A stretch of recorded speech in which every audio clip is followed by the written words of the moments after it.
started.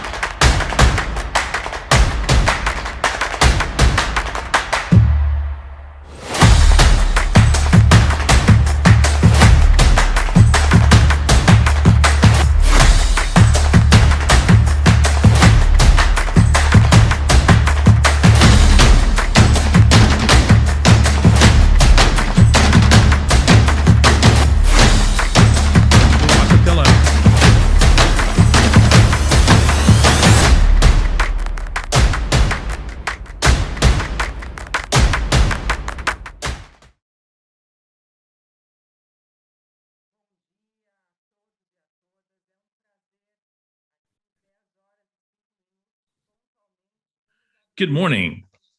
It's 10:05 now, and we'll start our discussions for this panel. And we'll talk about what we currently have and what we want to build for tomorrow, especially in the healthcare sector, which is an industry that proved fundamental, has always been fundamental, but especially during the pandemic, it was truly essential. And I am here with Janete, the president of the Sabin Group Council, and a very dear friend, I have to say that, Nísia Trindade, the president of Fiocruz, a feminine leader and a prominent leader who carried out several studies related to the vaccine, and Suelma Rosa, the senior director of corporate businesses at Unilever. And we're here today to talk about gender equity and women's leadership in relation to ESG. So what is ESG? ESG is related to aspects around the environment, sustainability, and governance in all of our organizations. And there's nothing specific applied to public companies or second sector companies. It's important that we make it clear that these are values that apply to every type of organization. And I would even go beyond that. These values apply to our lives. And if we see it that way, and if we start practicing environmental, social, and governance aspects in our own families and private lives, maybe it will be easier to transfer them to our organizational lives. What does that have to do with gender equity and women as leaders? The first pillar of this movement is equities. There's no organization that can say that in the social spectrum expected by ESG that they do not develop equity. That would be too simplistic, though, even though that's not yet a reality. I can tell you that equity aspects have to be present in all pillars. One cannot do governance without equity. One cannot develop environmental aspects without equity. And of course, one cannot develop your social platform if we accept discriminations related to gender, race, age, looks, or any other type of discrimination. And with me, I have women who are references in that regard. And if I could, before giving them the floor to open the discussion, if I could give you a perspective of the last 27 years in which I've been the general director, I wish to say that we've been really discussing these platforms, equity, gender and race. We were awarded for 3 times the ASP award. We made changes to our governance, especially in terms of procurement and contracts, which are really relevant for the entire Brazilian society. Once our resources are public, and also being a reference for the TCU. So I think that we all should do our homework, and that starts with the self-management of organizations. I want to open this round of discussions by asking each one of you how you exercise ESG in your lives, in your organizations, but also in your private lives as leaders. I was asked to use the alphabetical order, so I'll start with Janete.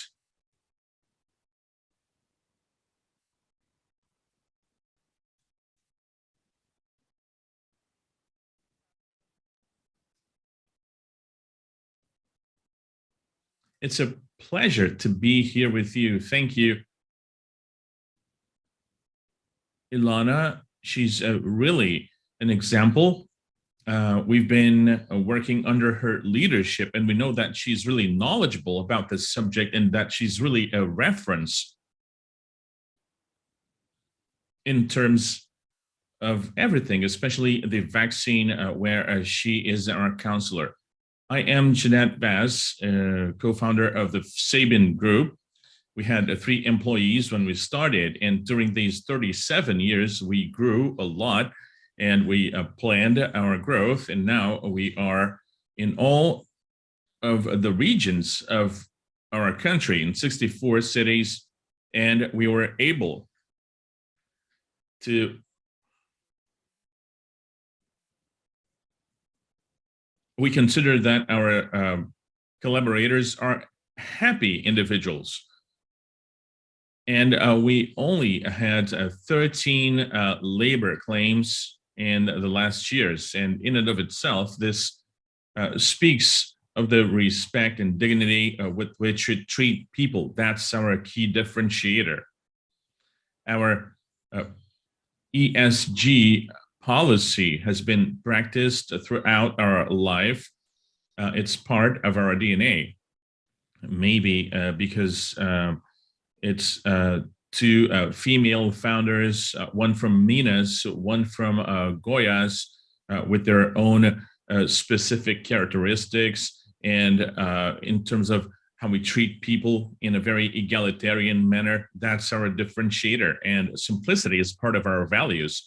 And we're really proud to have been awarded the first place in terms of diversity. When we implemented in year 2000 the standard that aligned our practices with the best practices in the world, what we saw was that the requirements of this tool is what has become leading edge and has come to the organizations, but it was already a practice that we were adopting and was being audited throughout these years. Talking about governance, and now we've passed on our leadership to a group of managers, and we have not invited our family. We actually invited the main leaders that helped the company get where it's at. Talking about the social aspects, where the Sabin Institute has a very encompassing work. And during COVID, it was really active. Our leader for social, our leader at the Institute has the same importance, the same value as other managers, because we believe that the credibility of an organization involves what you give back to people, and the ethics of the organization, its commitment, and the purpose of the company. And I also should talk about results, which are a more sustainable pillar of an organization where everybody is aligned around the same purpose, where everyone knows exactly what they do, what their role is, their mission, their challenge. And we have that as a key differentiator for us. And the environmental aspect, well, that's part of our regulation in terms of waste, and also our building. We were awarded the LEDGE award in civil construction. So that's part of our company. It's part of our DNA. we have a group of leaders that's extremely involved in that. It's a common challenge for all leaders at the company. They adopt that and are guided with this purpose, which is to execute and integrate at high-level commitments with the guided purpose and have everything connected. The strategy of the organization, the opportunities, the social and environmental impact, all that is a positive feedback that takes us to our sustainable results as an organization. So this is Sabin, and we made a lot of progress lately with technology. We also made a lot of progress with the measures that we had to take. We are all protagonists this moment. And I think that healthcare as a whole, being prepared with ESG practices, has brought about a more safety, more value, and has valued customers externally and community in general and people internally. So we have a lot to share, but this is where we will wrap up. Thank you. Thank you, Janete. I will listen now to the words of Dr. Nísia.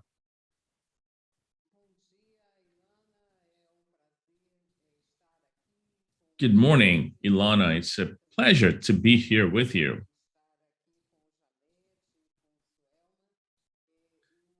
As well as being here with Janete and Suelma.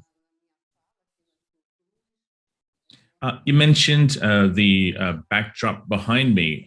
This is in my room, and it depicts our castle, the Fiocruz building, which was built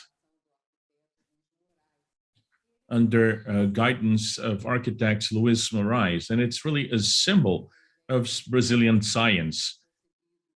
It is at the same time a monument full of art and accuracy, but it's also a sign of the need for us to have stability for our scientific practices, and a monument that really symbolizes this permanence.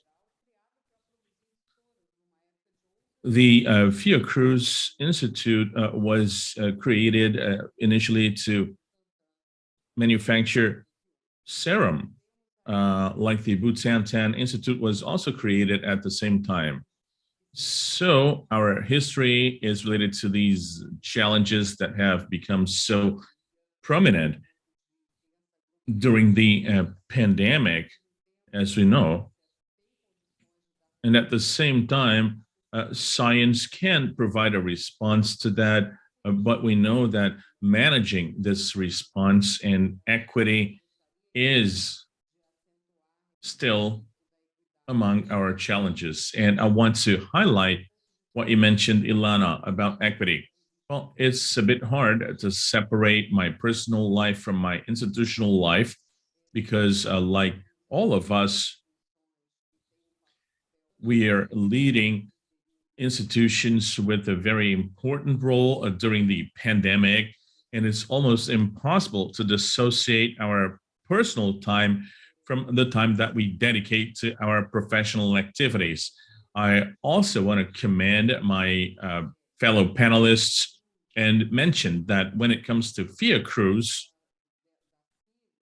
long before the ESG acronym was created, and long before this was applied to institutions, whether they're private businesses or public institutions, the institution was a protagonist in different moments, but would highlight the Rio 92 conference that will be celebrating its 30th anniversary, along with the 200th anniversary of independence and the Week of Modern Art, 100 years. And we keep asking ourselves, what can we celebrate at such difficult moments? And I can tell you that we should reflect and think about our strengths and weaknesses. So Fiocruz was one of the institutions in charge of placing the environmental agenda at the center of the health agenda. And that's something that we are really have a lot of clarity about. I'm talking about an organization that's existed for so many years. So the environmental aspects, they crisscross all of the knowledge areas, and it's fundamental. And globally, recently, the discussion about the social and environmental determinants of health has been updated. And there's this discussion about the crisis related to the COVID-19 pandemic. We know that it will be fundamental for us to discuss environmental related aspects and climate change, all of them with pre-assessed effects very clearly by the international scientific community when it comes to healthcare management. So that's an aspect that I would like to explain. In terms of gender equity, I took office in 2017 as the first woman to be president of Fiocruz. And I think that this indicates the difficulties that institutions that like Fiocruz still have, and there's still a lot of progress to be made in this agenda. So it's an agenda that we set up for society, but it's also an internal agenda where we have countless challenges. To give you an idea, currently, most of the public servants that work at the institution are women. Most of the researchers are women, but in our board, we're only 1/3. And our board is comprised of the group of institutes, and it's election-based. So we believe that it's not only about standards and rules, even though policies are fundamental, broad policies in society. And I think that this scenario, Ilana, has a fundamental role, as well as internal policies within the institutions. So with that, I would like to emphasize that we have several challenges ahead of us that have been accentuated during the pandemic, as has been widely discussed.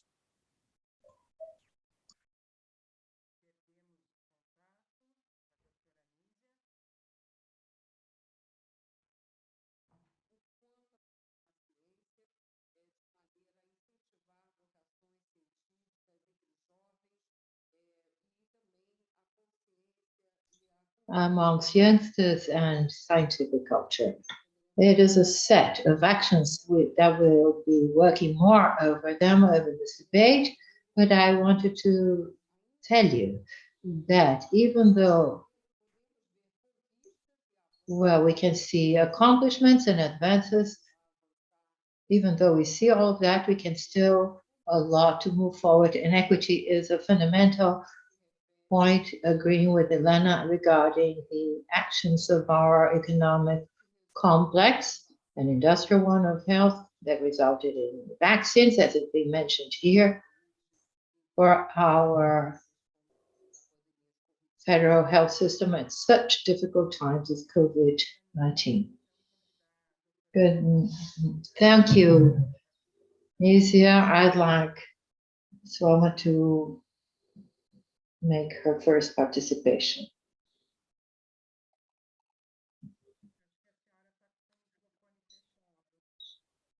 I think you, well, good morning, everyone. Good morning.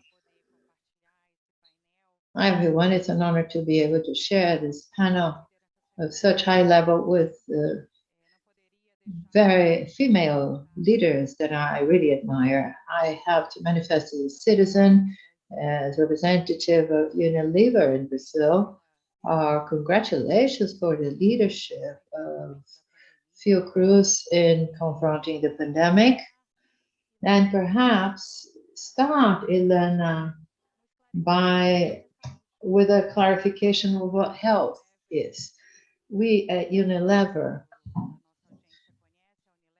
most of our audience knows Unilever, we consider also ourselves health care players and also in confronting the pandemic. And we work in three major categories. We have sort of house care, cleaning products, and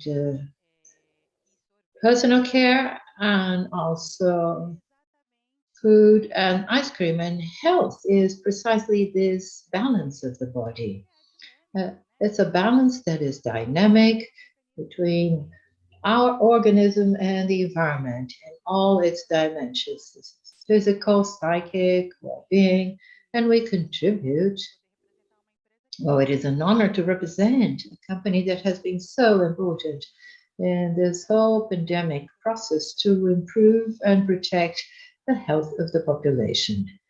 Well, having said that, and going back to the topic of our panel, so female influence and ESG, as Nísia and Janete mentioned, it is not possible to separate, to detach private life from the professional, personal life and the institutional locus where we are, because actually this is our motivations, our values that lead us to the path we follow. I'm in the leadership of sustainability and corporate affairs at Unilever. I've been there for only 6 months, but I've been on a journey of over 20 years and actually addressing issues related to sustainability. As Dr. Trindade mentioned, sustainability has been in the agenda for at least 3 decades or 4. If we consider the origin of the concept of sustainability as the tripod, economic, social, environmental, and also depicting social as we actually consider the situation, and we go back to the human declaration of that. In the institutional, corporate, environment, denomination concept, they are transformed without the battles to be changed. And I honestly have chosen and had the opportunity of choosing to be at Unilever because it is a company whose vision is to be a global leader in sustainable businesses. It is a company that has been pioneer in launching a sustainability plan, what we called Unilever Sustainable Plan, USD, within a company with commitments that are quite ambitious. And those commitments were broad enough. The guidelines have been key so that sustainable growth of the company could be attained. We attained the results after 10 years of implementation, the sustainable life of Unilever, and last year we attained certain lessons that they show that it doesn't make sense. And I think Dr. Janete has had this experience of detaching diversity plan to the strategic, or the social plan to the strategic plan, compass, which is our guidance strategy. The company has incorporated all dimensions. We no longer have 2 plans, a business plan and a sustainability, diversity, and inclusion plan. We have only 1 plan, and this plan has 3 pillars. And the 3 pillars of our plan are the pillars of improving the health of the planet, health, trust, confidence, well-being of people, and contribute to a more just and socially inclusive world. Unilever has this journey where not only sustainability in its environmental concept, it would be E or A of ESG, and this new dimension of the financial market, but also social aspects. It is a company that directly interacts with society, that has very dear brands in society, and through these brands, it reinforces its values, the messages of social transformations we believe in.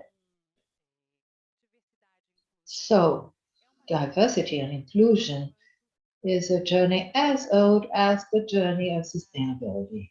It is a journey in which we created affinity groups, which the themes of each one of the diversities of inclusion, of plurality of the population of our employees.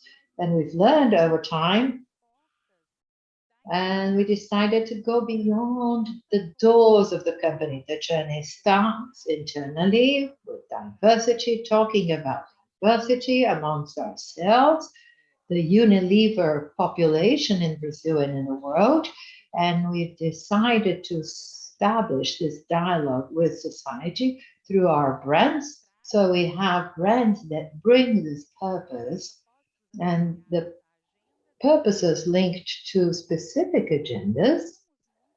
We've moved forward a lot in the past few years. Just to give you an idea of the numbers specifically regarding gender, in 2018 globally, Unilever reached 50.1% women in positions of leadership. Brazil has been even faster, and we have 53% of women in leadership positions, and it happens just like all other organizations. The base of women in the labor market has been expanding, has been a challenge before.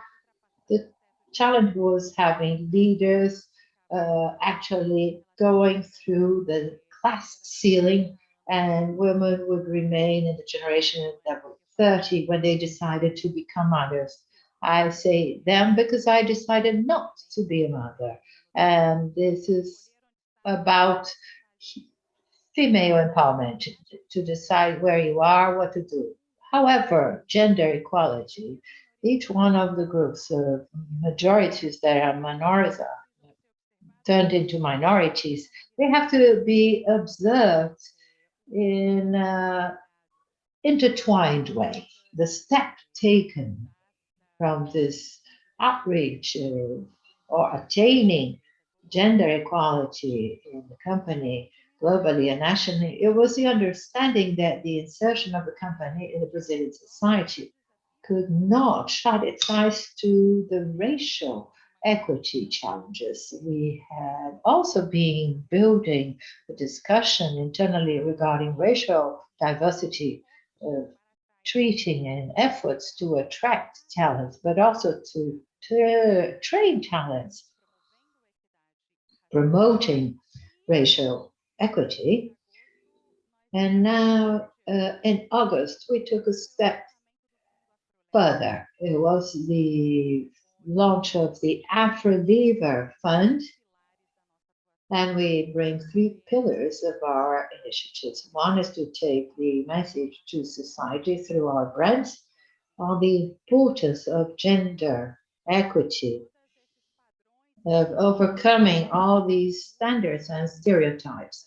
We have several brands that work on this agenda. Dove is dear to the hearts of Brazilian men and women, and for a long time we no longer had pre-established standards. We bring real women, women of all races, all expressions, all kind of body shapes, no Photoshop, and actually reinforcing self-esteem, contributing to well-being, psychological, emotional balance of us women that create expectations on beauty standards from the references we get, and Seda, the brand that works on the dimension of Black women empowerment.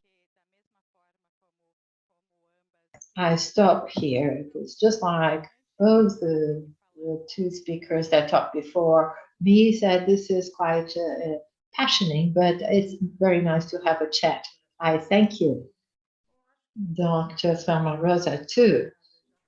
In this first round, we have said that these topics are not novelties. Perhaps the letters ESG or ASG are an organization of concept that we already have been working for a long time. And this organization is important because from it we have metrics and evaluation. Other three letters dialogue a lot with ESG. They are the ODS in Portuguese, SDGs in English, Sustainable Development Goals of the UN. These letters make great sense of this pandemic times in which social development goals in the SDGs came to light because it was precisely the most vulnerable populations, the minoritized majorities that suffered most from the pandemic. I go back to the pandemic topic because it seems that we cannot discuss health without discussing what we've been through and what we've learned. And one of the things that we've learned, one of the relevant facts of this pandemic is that countries that were being led by women had better results. From this, I ask you, female leadership can bring the concept of ESG in a more effective way in its organizations. Janete, in my, with 78% of women, 74 female leadership, I think it's totally related. We say women care for everything they do. In this time of pandemic, more than ever, transparency has been extremely important. I also think that it is one of the things that women do quite naturally. So the care, the information, communication, every day we had some different information. So for you to take this in a way so that everybody can trust you and know that this leadership is taking care and bringing safety to you. We at Sabin, we have Nísia, the president is also a woman, and it's been very important that all directors have embraced, along with our Sabin here in Brasilia. We have been the main pillar, not only in Brasilia, but also in Manaus, Belém, Londrina, Maringá, Mato Grosso do Sul. We have been the main lab, and our team has an average age of 31 years of age, so we're quite young. The importance and the sense of mission and purpose that we were helping to save lives was much more important and extremely important to everyone, because women was literally ahead and leading the movement. The COVID period to us has been important in all areas.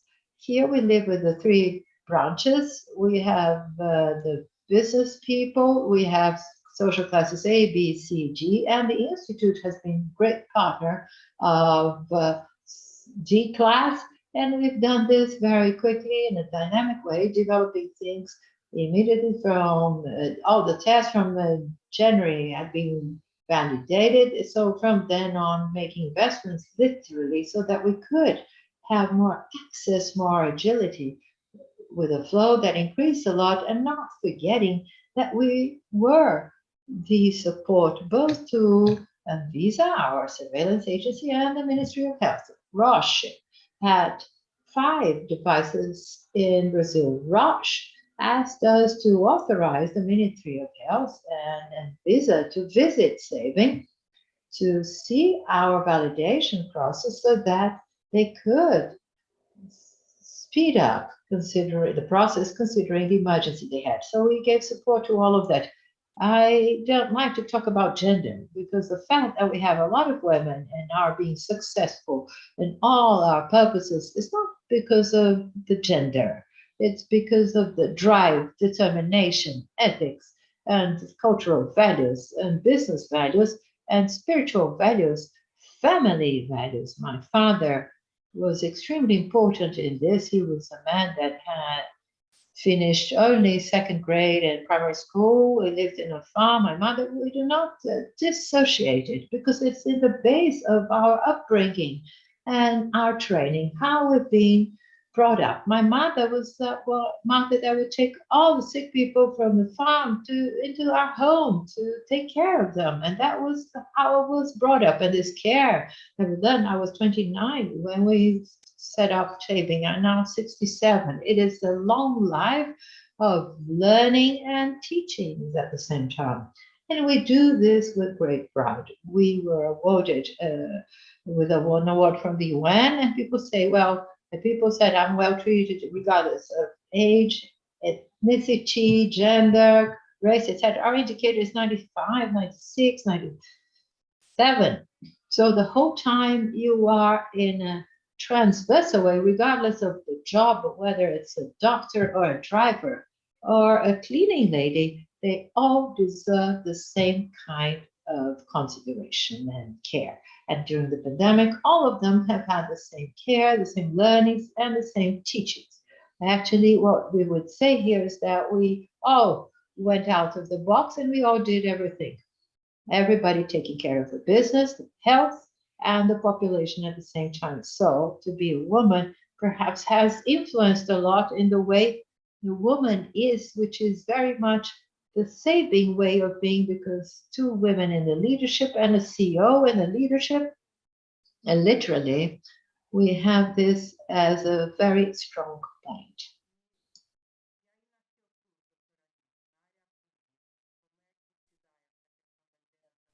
What about in Fiocruz? How do you work with feminine leaderships?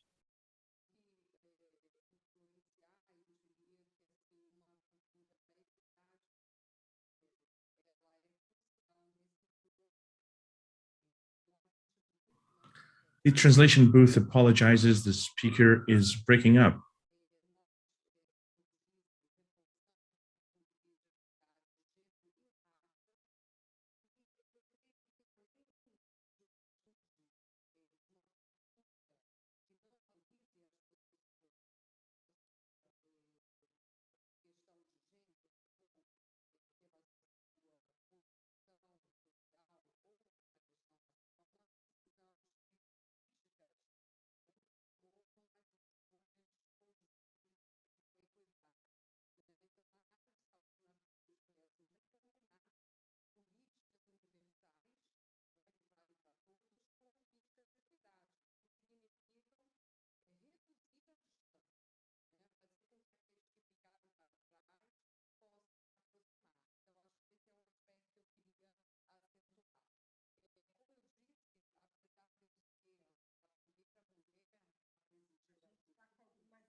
We can't hear you, Dr. Nísia.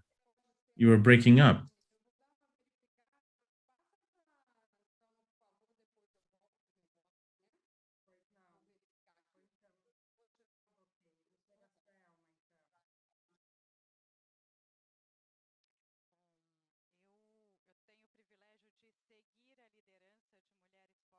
Well, I have a privilege to follow um, strong female leaders like Dr. Janete. I'm 41, and I say that because I was able to take on leadership roles because several women preceded me.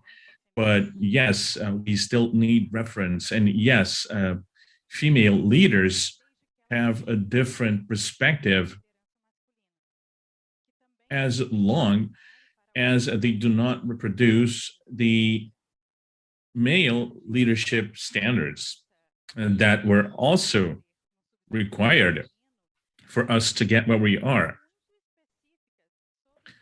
Leadership had very specific standards about what it means to be a leader. And when we have more female leaders, we also set them free for them to be leaders differently. And like Dr. Janete was saying, they're usually empathic and caring leaders. They reach out to others where they are and accept people the way they are. It's like motherhood. And that is a new way of leading. When women are empowered to lead from the perspective of women, we take on this very important perspective, which is the perspective of caring for the planet, caring for people. And this female leadership is naturally ESG as a leadership. And this impact of having this leadership profile really led us to make a lot of progress towards becoming a global leader in sustainable businesses. And one can tell the difference between having a national and global leadership in equal proportions. And in fact, there is an impact and a difference. And this difference is what takes us there, not only towards the internal goals of the company that I already talked about, but also their correlations with the SDGs. I had the pleasure of working in the UN organization during the Rio Plus 20, and I also worked for two UN agencies. And these goals summarize society's biggest challenges, both nationally and globally, in terms of people, prosperity, peace, and the planet.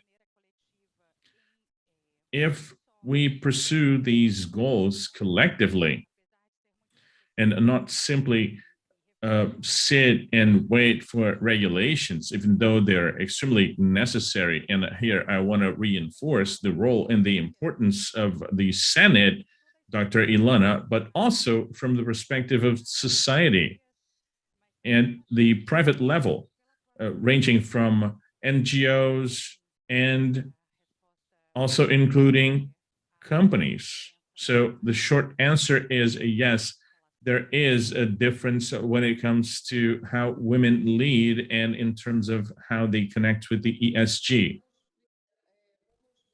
I wonder if Dr. Nísia is back. Can you?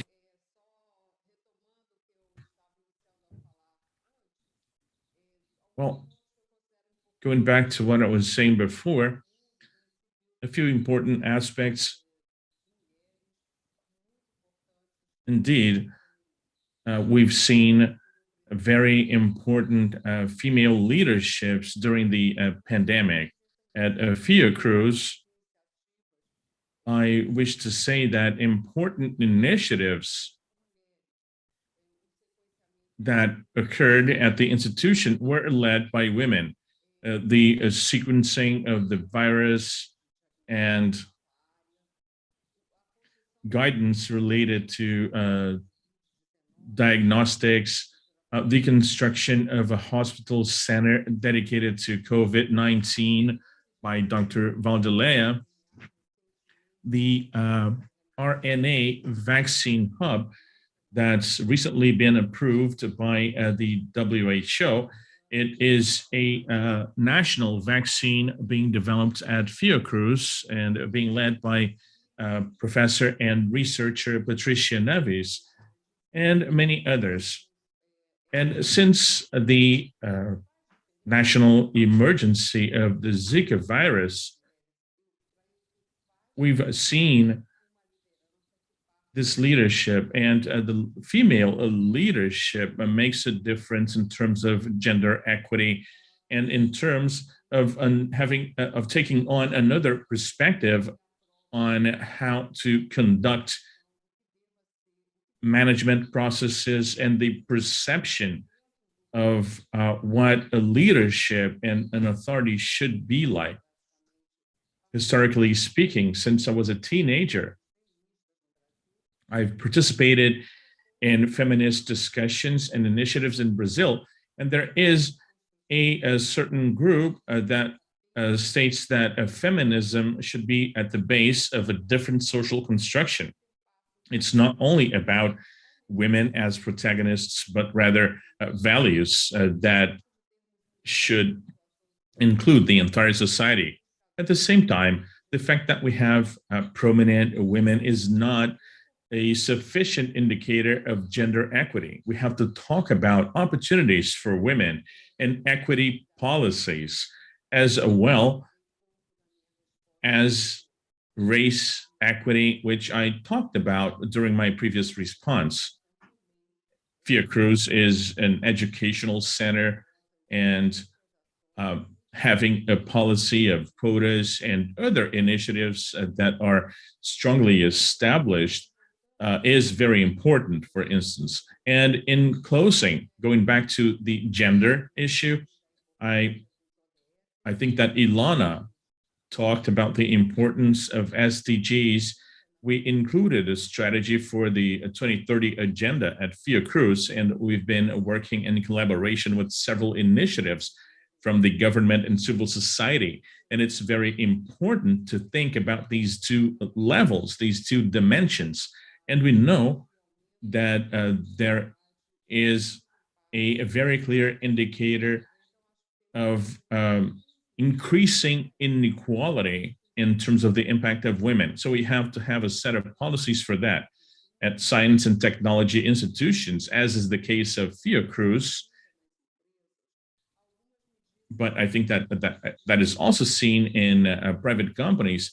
Some important measures are related to motherhood and the protection of motherhood, in that the career of women has to be balanced so as to allow them to be mothers, so that women can make the choice of being mothers or not.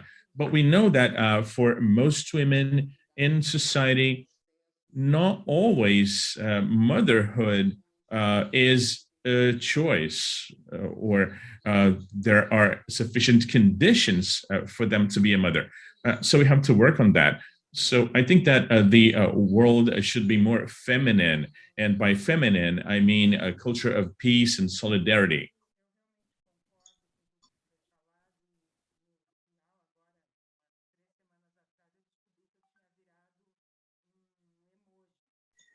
I realized a week ago that I had an emoji circulating in the Senate saying, Mama loves you. I was surprised because I got to know about that from my boss, the Speaker of the Senate. And secondly, for care policies that are during the pandemic, the figure of the mother and motherhood is a protection. So if this is the way my peers see me, it means that I'm doing my job. And about this, women have always been intellectually recognized. And also when Dr. Nísia mentioned several researchers, female researchers, a few quotes, it seems there's a difficulty when women have this place of power. That's where we have this difficulty of going through this glass ceiling that Suelma mentioned. We're moving towards the end of our conversation, and I'd like to hand over to each one of you to make a little sort of takeaway message so that we don't exceed our time. But I think we can have this conclusion that will be the result of everything we've talked about. Quite important during the pandemic, women use their spaces of power so that they can make the path for the next women to be easier, and that we actually need public policies and organizational policies to encourage to have this glass ceiling not to be a barrier in the careers of women, so that we can actually move upwards. And us four have done that, and we can actually pave the way for the future women. I'd like to invert the order now. I'm going to start with Dr. Suelma. or Ms. Suelma Rosa. After so many years being the last in the roll call, I'm quite used to being the last. Actually, it gives me time to reflect.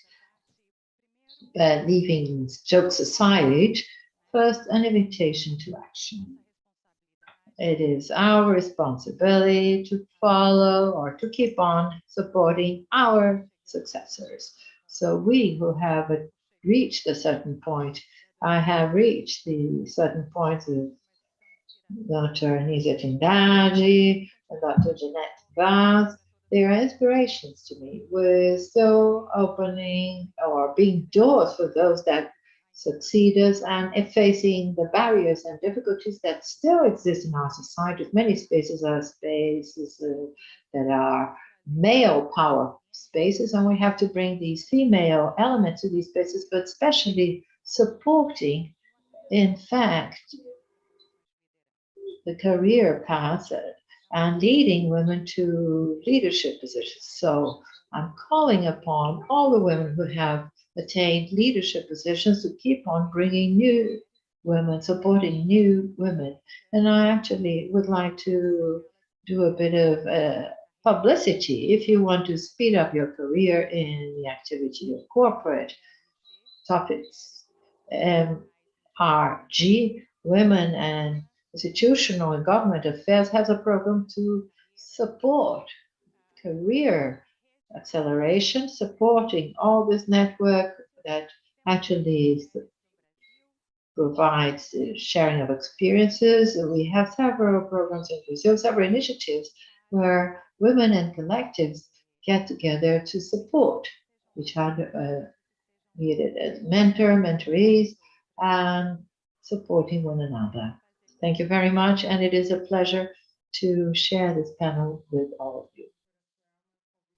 Thank you, Ms. Rosa, and I'd like to invite Dr. Nísia Trindade for her final words.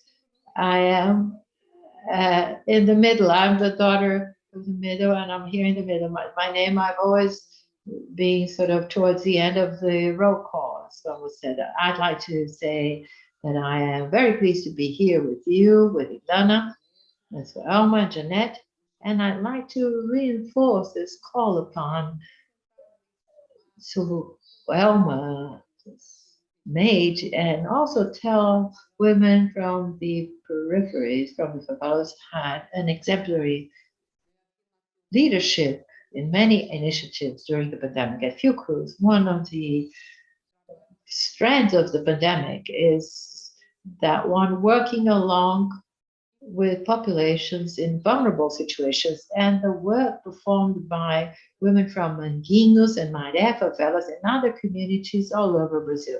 So I'd like to highlight this because there are women that have many more difficulties than we here to have this protagonism. And historically, we know how much this work of social engagement, community engagement has always had great leaders in women. But talking about visibility and invisibility, what is visible here is our success. I also believe that it would be very educational if we, in discussions of this kind, we talked more about the hurdles on our way, which have not been few, actually records of experiences of the difficulties of prejudices and other obstacles that gender equality places and has placed to us in our individual trajectories should also be more discussed and problematized. We should not be seen only by success trajectories that certainly we represent, but this path of so many difficulties. I don't know each one of you. I don't know your bios, but in my bio, there have been several obstacles that I had to face, and even obstacles related to the style of leadership that is very contrasting with more aggressive profiles, more authoritarian ones.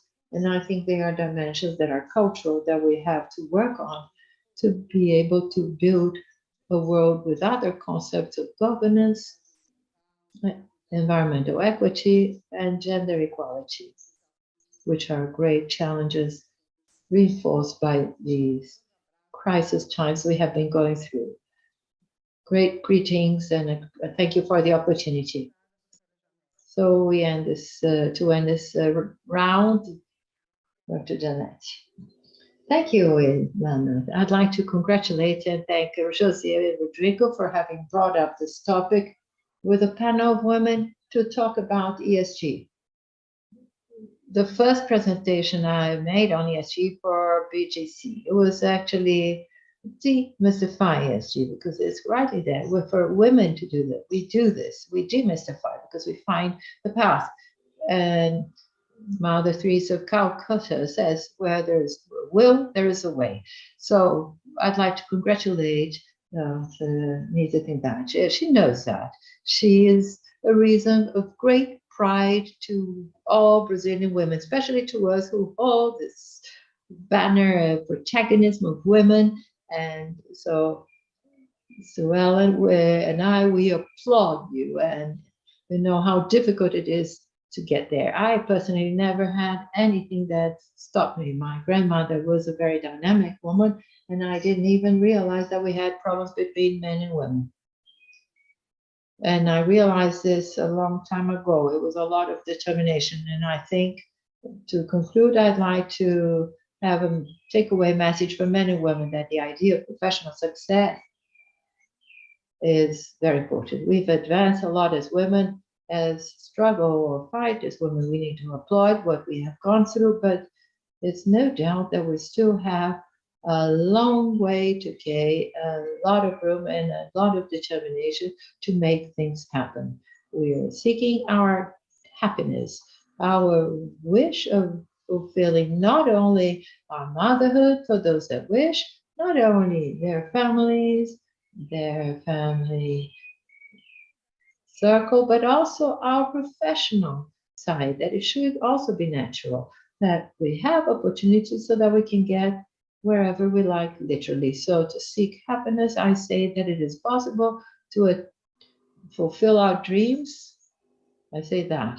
Also, any stage of our lives, we need to allow ourselves to fulfill our dreams, whatever they are, because we deserve to fulfill them. So, Ilana, thank you very much for the opportunity, for the moderation, and I'm sure we have greatly contributed to bring this vision or feminine vision of ESG. So, to transform a harsh vision to a human vision of doing business, human way of seeking results, of attaining the potential of each one with great respect and for diversity in all senses.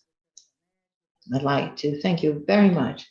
Thank you, Janete, Nísia, Suelma, everyone across the gender spectrum that will be able to access this platform and this debate. And I'd like to end with a tribute to another woman, a journalist that we all know, Cristiana Lobo, that today has said goodbye to this world, victim of cancer, leaving certainly a legacy of leadership, of image. And she, a journalist who started a trajectory that was great as national political journalist, and as a victim of cancer, she leaves Brazil and the space, and also this example. I think nothing better than this recognition she's always had during her life. Remember, women in communication, women that put on their faces, their images to the service of communication, and leave this memento of Cristiana Lobo, all her colleagues and family members in such a difficult day. Thank you very much, and we have been very punctual in ending our debate. Thank